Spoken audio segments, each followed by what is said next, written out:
প্রিয় দেশবাসী, আসসালামু আলাইকুম। আমরা গতকালকে রাতে 1টার সময় এখানে এই সোয়ামিলের গাছগুলি রাস্তায় তুলেই মূলত ডাকাতি হয়।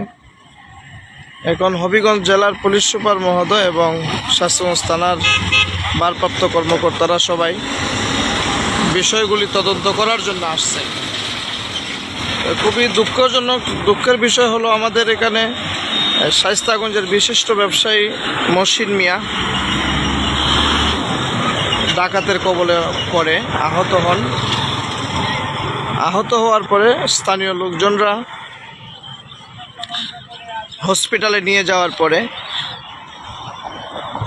ওনার মৃত্যু হয়। এই হচ্ছে ঘটনাস্থল। এখানে মূলত গতকাল রাতেই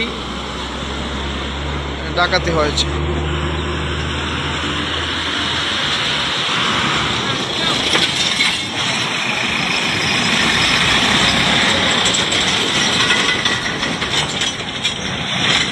হবিগঞ্জ জেলার শায়েস্তাগঞ্জ উপজেলা থানার পাশেই মূলত এই ডাকাতিটা হয়েছে।